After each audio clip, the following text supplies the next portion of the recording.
Why do men and women need to stop competing with each other, stop fighting with each other, stop disparaging each other, and start becoming actual friends? So if you watch what I'm going to be sharing with you today, you're going to have better relationships. And I'm not just talking about romantic relationships, but I'm talking about better friendships with men and with women. You're going to also be able to have more authority when you're in conversations with people. You're going to have more leadership skills. You're going to be able to show up stronger if you happen to have a role in a company, or if you are building a company yourself. Then you're also going to be able to collaborate with both men and women. Because first of all, 50% of the population is men and 50% of the population is women. We need to recognize that. You're also going to be able to have more joy in your life when it comes to those relationships and those collaborations. And you're no longer going to feel like you're not good enough, or that you're too much, or that you're not enough as you are, or that you're too bossy if you're a woman, or too in your head if you're a man. You're going to recognize the beauty of the feminine and the masculine polarities. You're also going to recognize that you are perfect just the way you are. And you're also going to be able to evolve into a higher level of yourself. So one of the things that I've really noticed ever since I started to become friends with men is that I just absolutely love the masculine way of doing things. And I also appreciate my feminine way of seeing the world and doing things that way. The other thing I noticed is, like, I grew up in a house of boys, and that used to be really hard because I was the odd person out. It was my dad and my brother wanting to do boy things, and me being the girly girl who had to basically not be so girly, or to be left out of a lot of stuff. And, you know, I also grew up in the 90s when they had the blue is for boys and the superheroes are for boys thing, and maybe the girls would get like one or two superheroes or villains, but it was mostly men. So I grew up in this time where there wasn't a lot of representation for women, and the representation for women was strong woman who doesn't need a man, or a strong woman who's always getting screwed over in relationships with men. There was nothing really healthy about it. I mean, I grew up with Buffy. Buffy did not have some very healthy, happy relationships. She was always struggling, but she was a very strong person. And I also grew up with Sex and the City. And I grew up with the idea that a woman should be able to do all the things that a man can do, but I didn't recognize that that was at the cost of my femininity. So I wanted to be a mom, and I wanted to be soft, and I wanted to be in my emotions, but being emotional wasn't seen as being strong and being taken seriously. So the smart girls were often like, we were the ball busters in the world. Like, we were the ones that's like, no guy's going to want you because you're too smart, you're intimidating him. And it's just not true. Because once I got out of a very toxic and emotionally draining and abusive relationship where I was just in that role of the girl, and I was just supposed to be the housewife, and I was supposed to cook the meals and bring him his beer at the end of the day and take care of the kids, and I wasn't taken seriously. I recognized that, you know what? That's not just who I am. I'm also someone in the world who wants to make a difference. I'm someone in the world who has a lot of intelligence. Someone in the world who, if I had been born a man, probably would have been a CEO really fast. Probably would have been making a hell of a lot of money. If I had been a man, I probably would have been able to build that business that I'd wanted to build in the beginning. But I was born a woman. So I was told that's not what girls do. If you do that, you won't get love. And I wanted love. So I sacrificed a lot of myself thinking that boys don't appreciate smart women. boys don't appreciate women who point out their limitations and try to get them to do better. So this is again why men and women really need to stop the idea of thinking that the only way that they can work in a relationship is if they're sleeping with each other. And other than that, it's like either they want to sleep with you or they don't want to sleep with you and you've been discarded and you're just one of the boys, or like there's just no room for actual authentic love and appreciation of the masculine and the feminine. And this is where a lot of relationships end up falling apart, because what do? We think, okay, I want a partner, so I'm going to go out and I'm just going to be in one energy and I'm going to be what they want me to be, and then that's going to get me love. But we suppress parts of ourselves to do that. Men have to suppress their emotions, women have to suppress their emotions, and we aren't able to be our full selves because we think if they actually saw my crazy, they won't want me anymore. And then often what happens is that crazy comes out and it's like, you're not the person that I fell in love with. And then they leave because it wasn't actually authentic.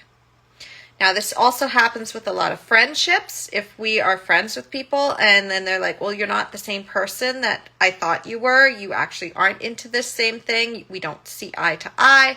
And again, we leave. And then this also happens in the course of just in our careers. It's like, well, I thought you were really smart and headstrong and wanting this job, but now you're telling me that your feminine feelings are in the way. And it doesn't work. And if a man, if he wants to take paternity leave to be with his child, it's the same thing. It's like you have to choose between your family, your wife and your kids versus your career. So we're still kind of dealing with the same kinds of issues in this dynamic, but it all comes down to this. We're fighting each other. How many times do you see this?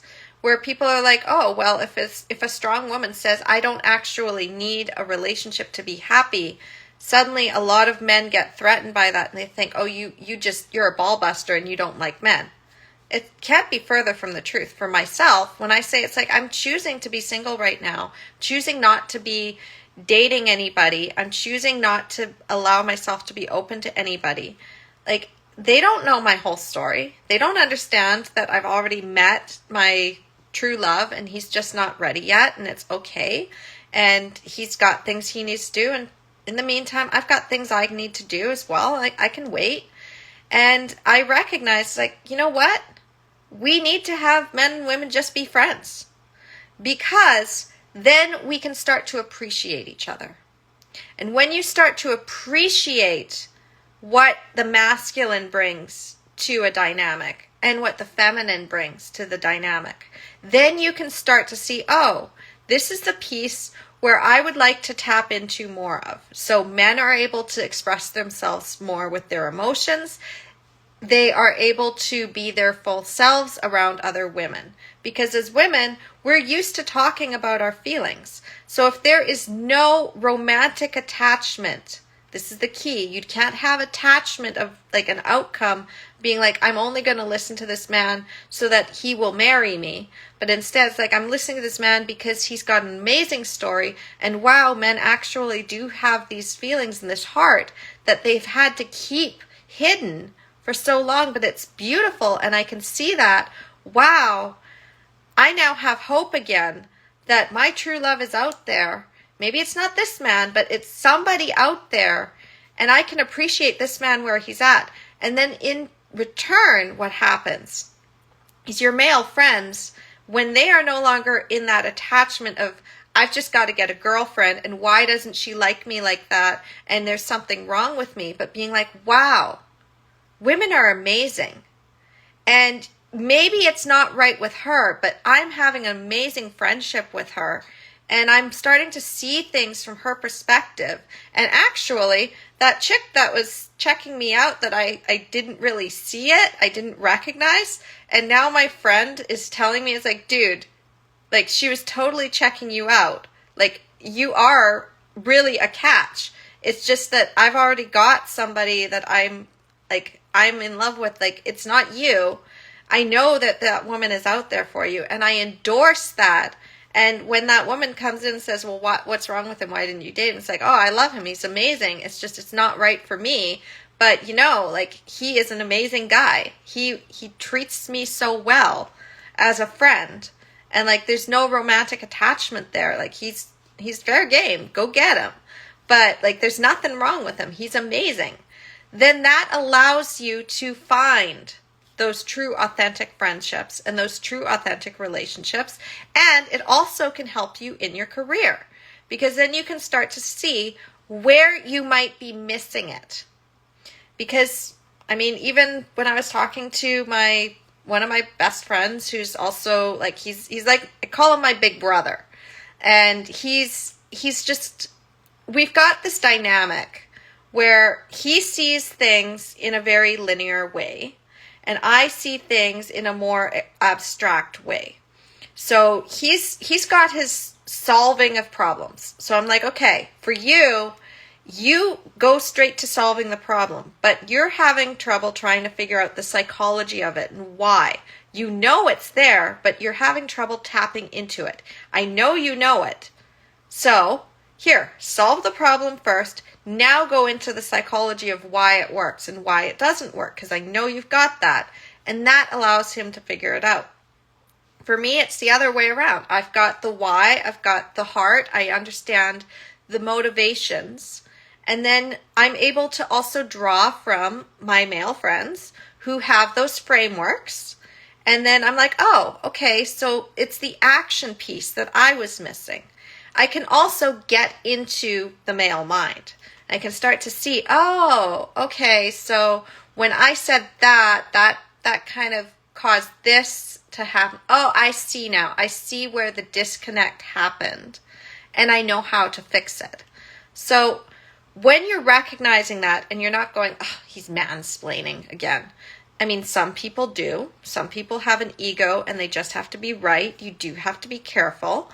But when you have a healthy masculine man in front of you, or if you're a man and you have a healthy feminine in front of you, then what this does is it allows you to see the difference between somebody who's mansplaining or womansplaining to you, or trying to manipulate you, or trying to get something out of you, or trying to like basically invalidate what you're saying to elevate themselves and put you down, versus somebody who is giving you constructive criticism and standing for your higher level self.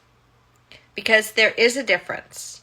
And we need to recognize the difference between a heart open friend who is like, look, I'm just telling you, if you say this in a different way to that guy that you're trying to get, I guarantee he'll see that, like, where he's actually not recognizing what's going on here. Because your love is no small thing. I mean, one of my best friends actually told me that. He said, your love is no small thing. And when you hear that validation and that love, that authentic love from somebody of the opposite sex who is not going to do it just to get you into bed, or to do it to say, well, you know, I'm going to say this to you so that I can get that promotion. And I know I'm playing on my feminine wiles to do it, or manipulating in that sense.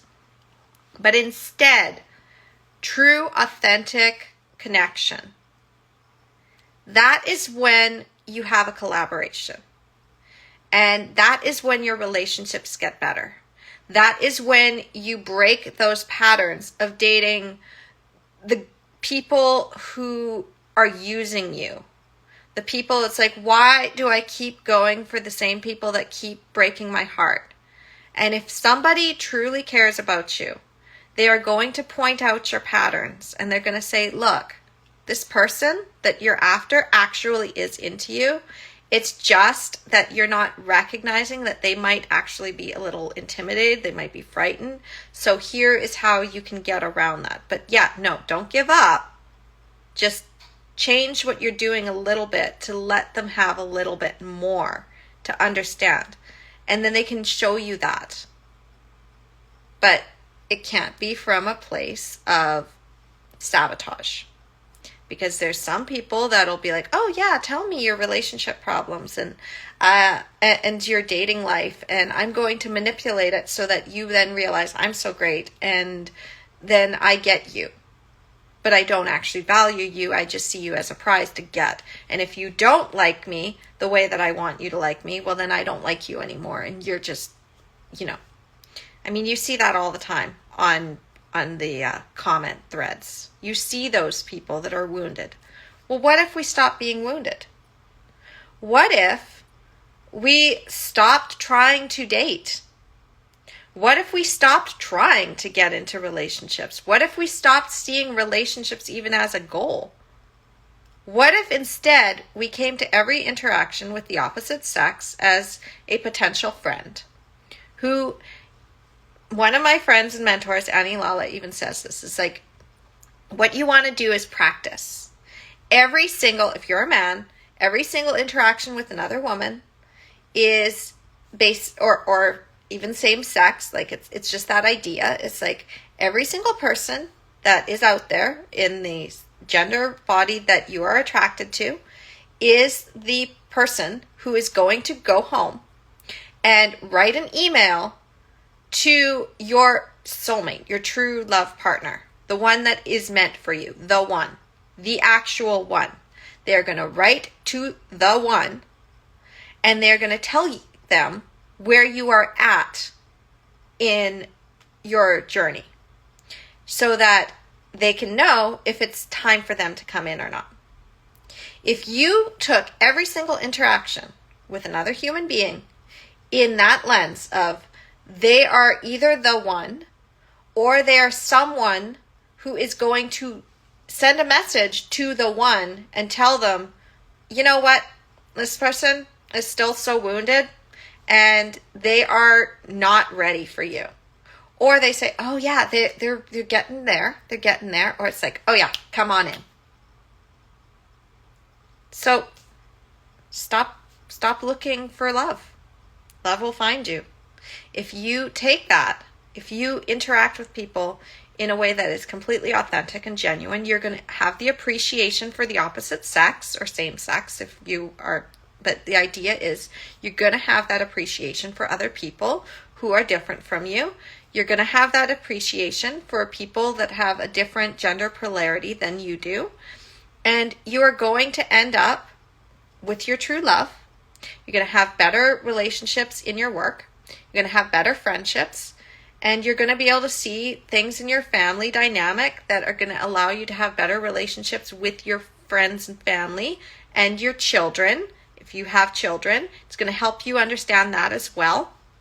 I actually understand my son, who is turning 11 in a few months. I understand him better now that I have these male friends than I did before. Because I'm like, oh, this is the piece that I am not good at, but I can bring in one of his uncles to help him with that, and I can understand where he's coming from, and I can understand how to relate to him better. I'm very good at relating to my daughter. I mean, she's very much like me, but my son is masculine, and he does have some things that, as mom, I can only do so much. So by having that dynamic, by understanding that men and women are both equally important, and not men can do all the things women do and women can do all the things men do, but we each have beautiful pieces that we are just better at. Like, we can still do those things, but there is one that is just better at it than the other. It's like two wings on one bird. And when you recognize that, you stop fighting each other. You start appreciating each other. The world becomes a much better, happier place. You have the better relationship. You find your true love partner. No more divorces happen because you're now recognizing, oh, this person that I'm with is a friend. And it's okay to have friends. And I don't have to have every single interaction be a romantic connection. And my son is already learning this himself. He gets really frustrated when people say that every single one of the female friends he has is a potential girlfriend. No, they're just friends. And it's okay to just be friends with a man or a woman based on your sexual, like your gender, like based on that. Like, it's okay. You can be friends with both. And they both equally have things to offer. So that's what I wanted to really leave you with today. And if you really love what I'm sharing, I also teach on the feminine and masculine polarities in my own work with, I'm in the birth industry. I help women who want to have a true natural birth experience. Some of them have been traumatized by their previous births. Some of them, they have difficulty trying to get their partner on board with their birth plan. And by understanding the psychology of men and women, I have been able to turn that around so that the partner does actually say, okay, not only are we going to have this home birth and I'm going to stand for that, but I'm going to be the greatest protector of you and stand for that home birth even when you start to doubt yourself. So I have seen beautiful transformations using the same basic concept of getting them to appreciate the different ways that they come to a situation, and they have better relationships afterwards. So if you are curious about that, I do have another channel. It's called Empowering Mom's Birth. And I do have a book as well. It's behind me. It's called Your Empowered Birth. So you can check that out on Amazon. And if you yourself are not growing your family, you can always pass that on to other people and let them know, because this is important stuff that, like, moms need to know this in order to avoid birth trauma, avoid C-sections, avoid unnecessary inductions, and to be able to keep those partnership relationships intact as well. And yeah, that's all I have for you today. Thanks for watching. Bye.